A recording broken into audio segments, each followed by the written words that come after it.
right, we're looking at this homework problem, looking at proportions and specifically inversely proportional. So if we know y is inversely proportional to x, we know it's going to have the relationship y equals k over x.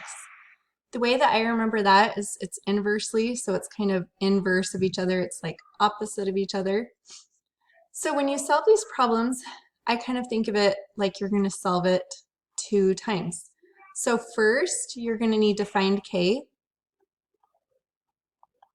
All right, and then you're going to use that k to help you find the other missing variable.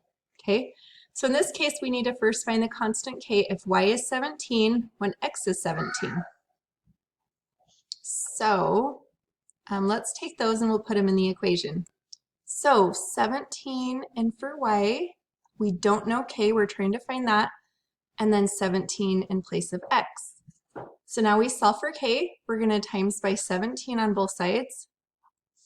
So k is going to equal,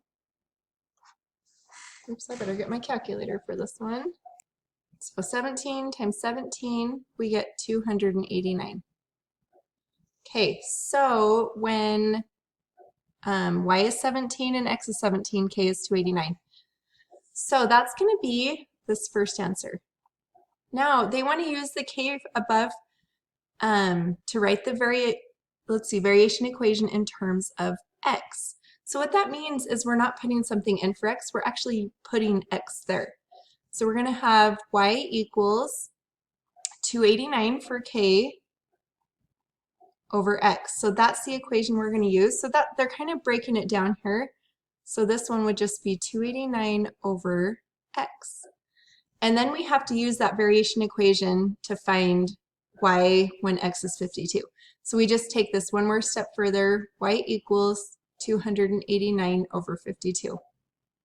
Now, is that our final answer? Well, hopefully you notice below it says we need to round to 3 decimal places. So let's go ahead and divide that out and we'll see what it comes up. So we got y equals 5.55769. That was as many as I could remember after it. So we need to round to 3 decimal places. So that means after 3 decimal places, that's where it's going to be cut off. So the 6 here is going to decide, does the 7 go up or stay the same? Well, since the 6 is 5 or bigger, it goes up. So our answer then is 5.558, and that will be our final answer. So these type of problems are just, they add in this extra step right here just to kind of break it down so that you can see what exactly is going on and how you're using k. When you're doing it on your own, you're really, you're doing just the same thing, but you're just going to find k first, like we talked about, and then you're going to use that k, just like we did here, to find the missing variable.